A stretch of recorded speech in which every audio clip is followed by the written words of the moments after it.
પ્રિય મિત્રો, ફરી એક વખત પ્રભુ ઈસુ ખ્રિસ્તના ગૌરવી નામમાં તમારી સમક્ષતામાં આ રીતે આવવા માટે પ્રભુએ જે કૃપા આપી માટે પ્રભુનો આભાર માનું છું.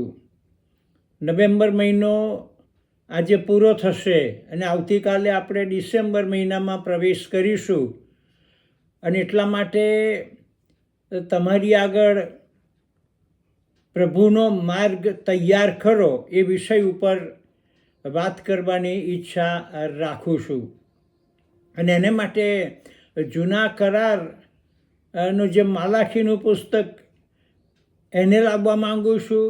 યોહાન બાપ્તિસ્મીને તમારી આગળ રજૂ કરવા માગું છું અને જખારિયાને પણ તમારી સમક્ષ રજૂ કરવા માગું છું. હવે આજે માલાખી પ્રબોધકનું જે પુસ્તક છે તે જૂના કરારમાં આખરી પુસ્તક છે અને આ પુસ્તકમાં માલાખી પ્રબોધક ઇઝરાયેલના પાપ અને દુષ્ટતા વિશે બહુ કડક શબ્દોમાં પ્રબોધવાણી ઉચ્ચારે છે અને એમાં પણ તે ઉપદેશકોના પાપો વિરુદ્ધ જોર જોરથી પોકારે છે. માલાખીથી માંડીને માથીની સુવાર્તા વચ્ચે લગભગ 400 વર્ષનો સમયગાળો જોવા મળે છે અને આ 400 વર્ષોનો સમયગાળા દરમિયાન ઇઝરાયેલમાં એક પણ પ્રબોધક જોવા મળતો નથી કે જેણે ઈશ્વરના સંબંધીની જાહેરાત કરી હોય. પણ ત્યાર પછી નવા કરારમાં જ્યારે આપણે પ્રવેશ કરીએ છીએ ત્યારે સુવાર્તાની શરૂઆતમાં જ આપણે યોહાન બાપ્તિસ્મીને જોઈએ છીએ કે જેમણે ઈશ્વરની હાજરી વિશેની જાહેરાત કરી. પ્રભુ ઈસુના જન્મની તૈયારી વિશે આપણે માલાખીથી શરૂઆત કરીએ છીએ અને ત્યાર પછી નવા કરારમાં જખારિયા તેમજ યોહાન બાપ્તિસ્મીએ પ્રભુ ઈસુના સંબંધમાં જે ઉપદેશ આપ્યો તેના વિશે આપણે જાણીએ છીએ. યોહાન બાપ્તિસ્મી વિશે પ્રબોધક માલાખીની પ્રબોધવાણી આ પ્રકારની છે. માલાખી 3:1 પ્રારંભમાં આપણે વાંચીએ છીએ કે જુઓ, હું મારા દૂતને મોકલું છું અને તે મારી આગળ માર્ગ તૈયાર કરશે. અને આ પ્રબોધવાણી તો યોહાન બાપ્તિસ્મા વિશેની છે કે જે આપણા પ્રભુનો માર્ગ તૈયાર કરનાર છે. યશાયા પ્રબોધકનો પુસ્તક તેનો 40મો અધ્યાય અને 3જી કલમ પણ આ સંબંધીની સાક્ષી પૂરે છે અને જણાવે છે કે સાંભળો, કોઈ એવું પોકારે છે, જંગલમાં યહોવાનો માર્ગ તૈયાર કરો, અરણ્યમાં આપણા ઈશ્વરને માટે સડક સીધી કરો. વળી યોહાન બાપ્તિસ્મી પોતાને માટે યોહાનની સુવાર્તા તેના 1લો અધ્યાયને 23મી કલમમાં જે જાહેરાત કરે છે તે આ પ્રકારની છે કે યશાયા પ્રબોધકે જે કહ્યું હતું કે પ્રભુનો માર્ગ સીધો કરો તે પ્રમાણે અરણ્યમાં પોકારનારની વાણી હું છું. અમે પ્રભુ ઈસુ ખ્રિસ્ત વિશે માલાખીની જે પ્રબોધવાણી છે એના વિશે જોઈએ. માલાખી 3જો અધ્યાયને 1લી કલમથી 3જી કલમમાં માલાખી પ્રબોધક પ્રભુ ઈસુના પ્રથમ આગમન વિશે વાત કરતા નથી, પરંતુ પ્રભુ ઈસુના દ્વિતીય આગમન વિશે જણાવે છે કે જ્યારે પ્રભુ ઈસુ ન્યાય ચુકાદાને સારું 1000 વર્ષ પછી આવનાર છે તેમના વિશે તે ઉલ્લેખ કરે છે અને તે જણાવે છે કે જે પ્રભુને તમે શોધો છો તે પોતાના મંદિરમાં આકસ્મિક આવશે. એટલે કરારનો દૂત જેનામાં તમે આનંદ માનો છો, જુઓ તે આવે છે એમ સૈન્યોના ઈશ્વર યહોવા કહે છે. માલાખી 3જો અધ્યાય અને 1લી કલમ.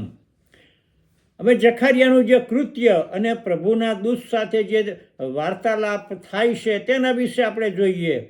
પ્રભુ ઈસુના જન્મ પહેલાં આપણે જખારિયા યાજકના કૃત્યને પણ જોઈએ છે કે જે લુકની સુવાર્તા 1 અધ્યાય 5 થી 10 કલમોમાં જોવા મળે છે. વિશેષ કરીને જખારિયાએ ઈશ્વરે જે ખાસ તક આપી એ તો આ પ્રમાણે હતી.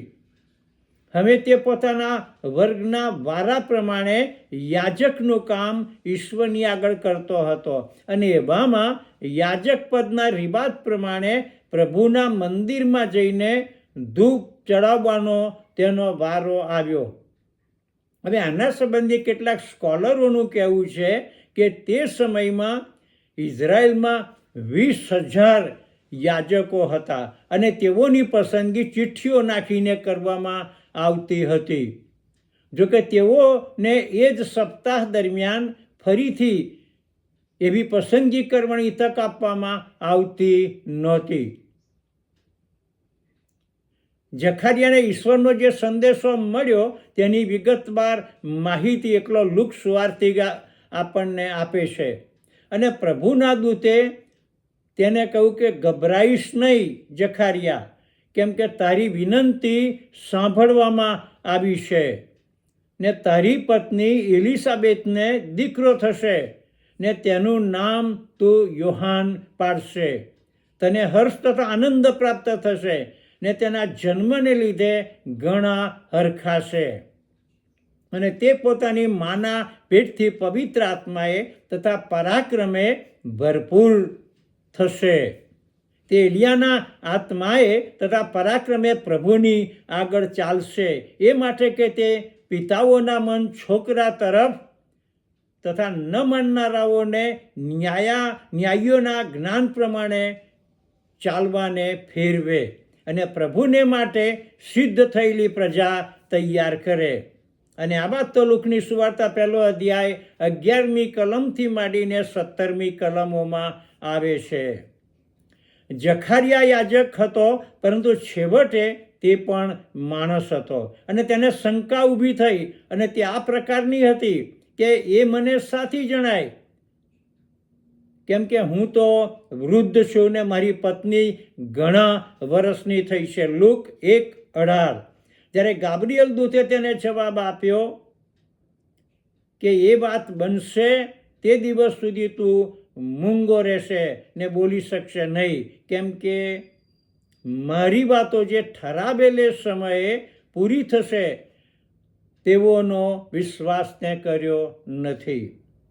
જખારિયાએ જે પ્રબોધ કર્યો તે આ પ્રમાણે છે, અને ઓ છોકરા, તું પરાત્પરનો પ્રબોધક કહેવાશે, કેમ કે તું પ્રભુની આગળ ચાલશે, એ માટે કે તું પ્રભુના માર્ગો તૈયાર કરે તથા તેમના લોકના પાપની માફી મળવાથી જે તારણ છે તેનું જ્ઞાન તું તેઓને આપે.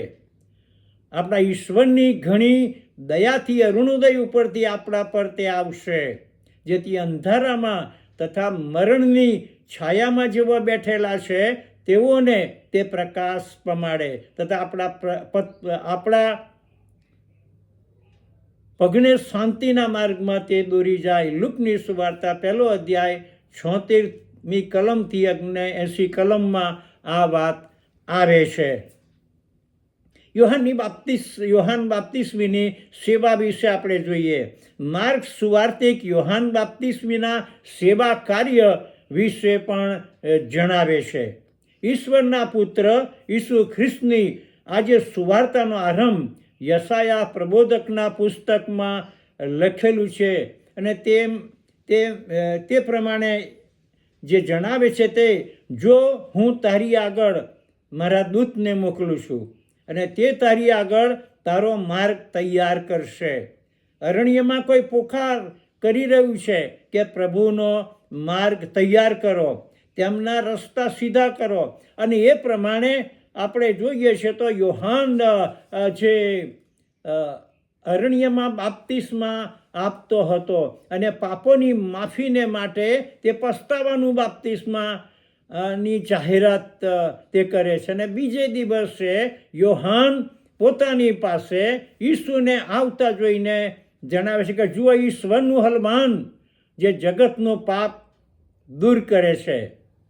યોહાનની સુવાર્તા 1 અધ્યાય અને 29મી કલમ. યોહાન બાપ્તિસ્મીએ જે સંદેશો પાઠવ્યો તે આ પ્રકારનો હતો કે પસ્તાવો કરો, કેમ કે આકાશનું રાજ્ય પાસે આવ્યું છે. માથી 3:2. અને એટલા માટે આવતીકાલથી આપણે નાતાલના પર્વમાં પ્રવેશીએ છીએ, ડિસેમ્બર મહિનામાં પ્રવેશીએ છીએ. ત્યારે આપણે જે શીખવાનું છે તે એ કે ઈશ્વર તેમના વચનો સંબંધમાં સત્ય હતા અને તેથી તેમણે તેમના પુત્ર પ્રભુ ઈસુને તારણહાર તરીકે તૈયાર કર્યા અને આ પૃથ્વી ઉપર મોકલી આપ્યા. પ્રભુ યહોવાએ ઇઝરાયેલી પ્રજાને માલાખી દ્વારા વચનો આપ્યા અને ત્યારથી માંડીને પ્રભુ ઈસુના જન્મ સુધીના 400 વર્ષોનો સમયગાળો વીતી ચૂક્યો. અને એ જ પ્રમાણે પ્રભુ ઈસુના મૃત્યુ અને ઉત્થાન પછી બીજા 2000 વર્ષો પણ પસાર થઈ ચૂક્યા છે. પરંતુ આ વાત તદ્દન સત્ય છે કે પ્રભુ ઈસુ શબ્દ સદેહ થઈને નાતાલના દિવસે ઇમાનુએલ બનીને આવ્યા. અને તે જ પ્રમાણે તેમના અતિ ઘણા મહિમામાં ફરી એક વખત એ પ્રભુ ઈસુ ખ્રિસ્ત આવવાના છે. શું તમે એ પ્રભુ ઈસુ ખ્રિસ્તને મળવાની તાલાવેલી ધરાવો છો? Jesus is coming soon. ઈસુ ખ્રિસ્ત ખૂબ ઝડપથી આવી રહ્યા છે અને એને માટેના તમામ બનાવો બની રહ્યા છે. એ સંબંધી આપણે આ દિવસોમાં જુદા જુદા સેવકો મારફતે, પ્રબોધકો મારફતે, બનાવો મારફતે, પ્રભુના વચનો મારફતે, ઉપદેશકો મારફતે આપણે સાંભળીએ છીએ. નાતાલના દિવસને માટે આપણે તૈયાર થઈએ અને બાળ રાજાને આપણું જીવન સમર્પણ કરીએ. અને એ જ રીતે એ પ્રભુ ઈસુ ખ્રિસ્ત